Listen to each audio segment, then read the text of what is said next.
Hi, Stuart. Welcome to the GI Huddle, and thanks very much for joining me today. Hey Tim, good to see you. Thanks for inviting me. Good to see you too. No problem. Excited to speak to you because obviously we've got a massive Ice London show coming up. First things first, how excited are you about the show, considering we've kind of been waiting for just over 2 years for it now? I think definitely the excitement within the organising team is building now. We're at the business end of it, so we're kind of, we're starting to see those finishing touches come together. We're seeing stand designs coming through. All the features that we've created now. Obviously, we go on site middle of next week. So yeah, we're ready to start building the show. So it is really exciting. Still a huge amount of work to do. Depending on who you're talking to, if you're chatting to my operations team, probably less excited, more kind of stressed at this moment in time. It is a huge operation building an event like ICE, especially in the conditions we've had over the last couple of months. But yeah, we're really close now. We're really excited. Everything is pointing towards a great event. So yeah, I think it's just that countdown now of the next sort of week or so to get us there and see everyone reunited. So yeah, really excited, really excited. Mm-hmm. As you say, events are always kind of, I guess for everyone going, there'll be that sense of, as you maybe a little bit of stress, anticipation, but there's excitement. But you always kind of find these things come together in the end, and there's always that great feeling of achievement when they do. In terms of attendance this year, what are your expectations? Because obviously we have had a couple of American firms pull out, and maybe people have made plans over Easter, that kind of thing. So what are your expectations for this year's show? Yeah, it's quite a hard one to answer that, Tim, and I'll tell you why. Obviously, historically the numbers for ICE have been very consistent, and it's sort of fairly easy to track on a normal given run, really. Whereas you have a certain level of registrations, and then you have a certain historical trend on the amount of those registrations that actually turn up. We call it sort of the redemption number, and that's always been fairly similar, really, for ICE. Obviously, our registrations, in actual fact, are the most we've ever had at this point, certainly versus the 2020 show, which was the last one we ran. So that's really exciting. But obviously, with all the changes that we've had, the exhibitors you just mentioned, all that's been well documented. The new dateline, etc., the current conditions still globally, it's a hard one, really. So we would anticipate redemption to be lower than normal. And I certainly, we've seen that across the return to live events outside of the gaming industry. I think the average has been around about 70 to 75% attendance versus pre-pandemic levels. So if we use that as our kind of mark in the ground, I guess, for ICE, then yeah, we're looking at a significant number of people. Well over 20,000. I think will be in attendance. And I guess what's really exciting, using that word you used to open the interview, is that we're starting to see certain types of people coming through now over the last week or so. Certainly those types of people that perhaps maybe 6 weeks ago were intimating that they weren't traveling. We're seeing those registrations come through. So I think there's been a real moment now. Everyone's thought, well, ICE is definitely happening. It's building. It's going to be a real opportunity for everyone to get together. So those fence sitters perhaps are now making that call to travel to London, which is really exciting. So yeah, we will get a really great volume of people. I think we're seeing an increase in the decision makers, the sort of C-level in our registration as well. We're seeing pretty much, all the kind of key operators, operating brands on our registration. So it's building. And I think, we always go from a live perspective. It's quality, not quantity. But I do think we'll get a really, really decent cross section of both this year. So yeah, let's see where we get to. Yeah, definitely some positive notes there. Obviously, the show originally was slated for February, moved to April this year. But if this show is a success in April, would you ever consider moving it to spring permanently? Even a simple reason comes to mind, that there'll be a little bit more sunshine. Yeah, well, you say that, but it snowed in London yesterday, which is totally bizarre. So we have had, you're right. The chance of better weather is increased in April in the UK versus February. Although we've had some great February weather as well in the last few years. I think ICE has been in February for a very good reason for a very long time, and it really kind of kickstarts that buying cycle for a lot of the exhibitors. I think when we've asked that question in the past, February has been still the right location, or the right dateline for ICE, I should say. So that's been significant. I think nothing we've seen, or none of the research we've done to date, suggests that a later dateline is preferred. Obviously, it's been well documented on why we had to move it to April. The dates we've got in many respects haven't been ideal for everyone, but it is what it is. It's all we could really work with. But no real long-term ambition to sort of stray from that February date. Obviously, we have our February dates already booked in for 23, which is the 7th to the 9th of February, back in London again. So that's already locked in. So yeah, no, February will remain its home. Sure. Okay. So we're looking at very much a one-off with the April this year. So if we're to talk the show itself, kind of the main event, what are the big highlights this year? In terms of conferences, we've got the esports arena and things like this. What are the big plans? What are you kind of most excited about, that kind of thing? Yeah, I think look, what's been important to us as an organizer, and me personally and the team, is to really kind of show our investment into the ICE brand this year, to show our investment into the gaming industry. I think we are first and foremost, that we're in the business of creating live events and live experiences, and ICE is a real bastion of that. And I think from an investment perspective, considering the challenge that we've all had, if we weren't an organizer that was totally vested in the industry, it could have been quite easy to kind of cut a few corners or not invest as much or not do as much sort of evolution.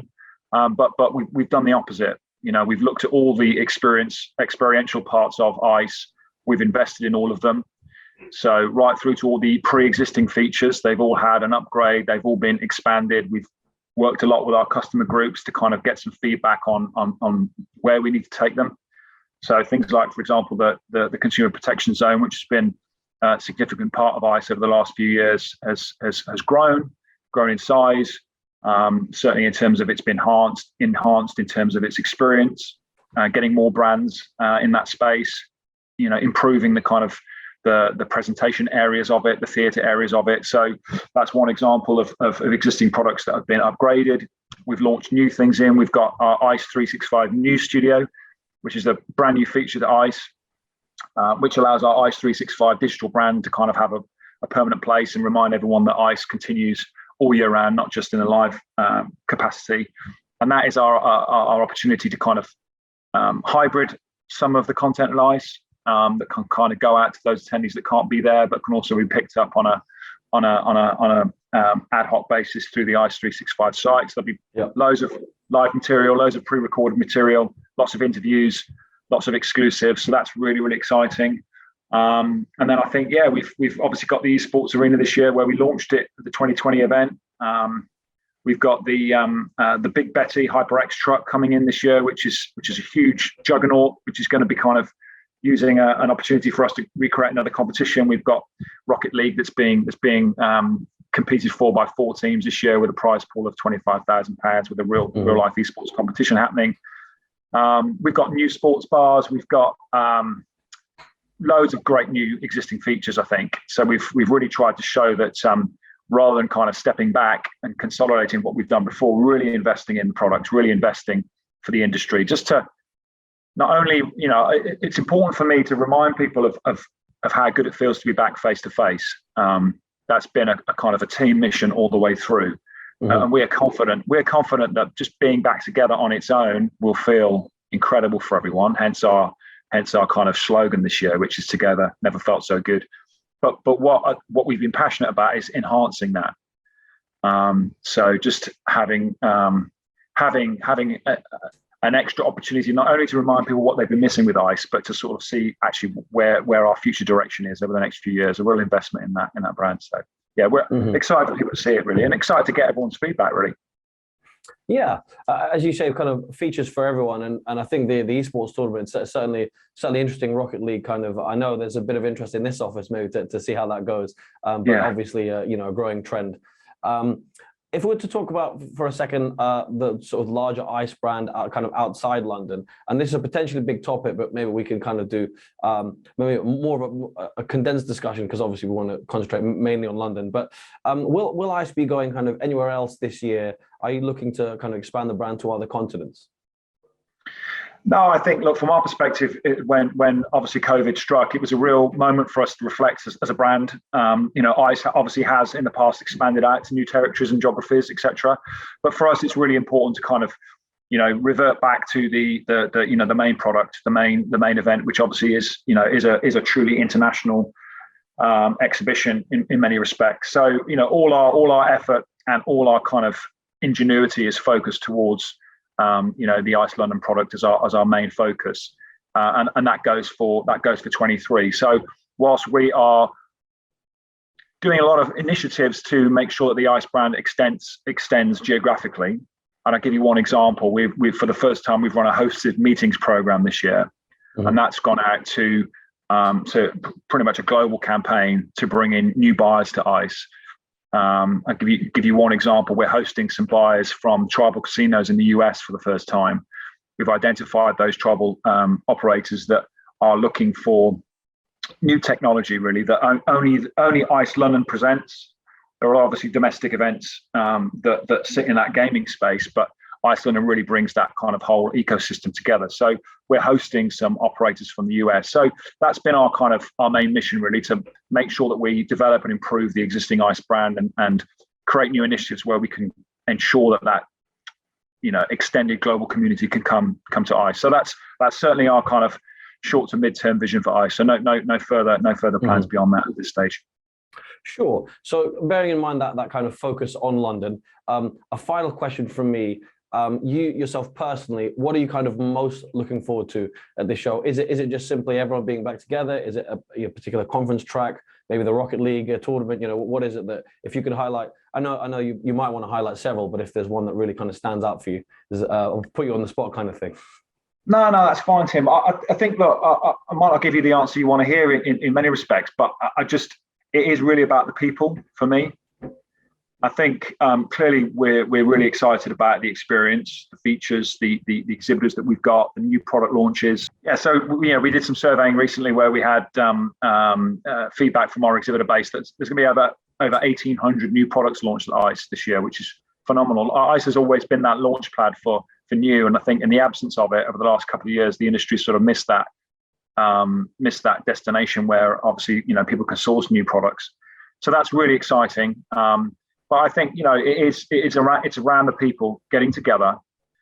It's around that networking. It's around the kind of new product discovery. It's the learning that we've got with our new Vox conference tracks in a brand new location actually this year. We've upgraded that experience as well.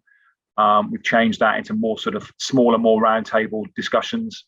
People have been able to cherry pick the topics that are more interesting to them rather than buy a conference track where half the day might not be in their kind of sector space. So we've redesigned that. So there's just been a huge amount of work to kind of move the ICE brand forward and move that experience forward. But for me, it is all about the people.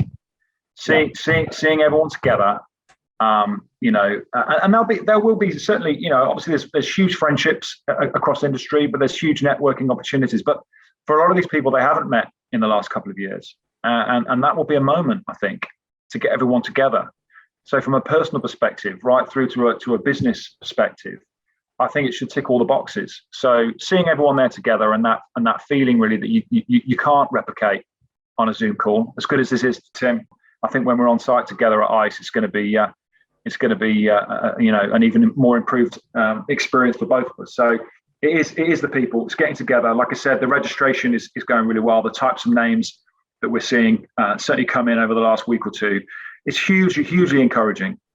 So I think when everyone's together and they get the opportunity to network, to have some fun, to meet, to learn, to source new products, services, etc. I think at the culmination of the ICE show, I really don't. I think people would have had an amazing experience. So I'm looking forward to that more than anything. Mm-hmm. Well, absolutely. I mean, we're Gambling Insider, definitely looking forward to the show.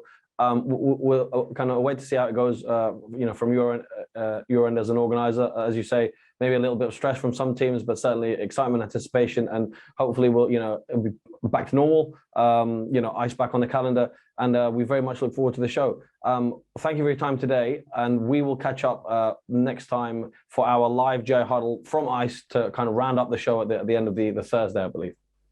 Great, I look forward to that, Tim. Can't wait to see you in a week or so. You too. Thanks very much, and cheers for your time today. Brilliant. No worries. Thank you.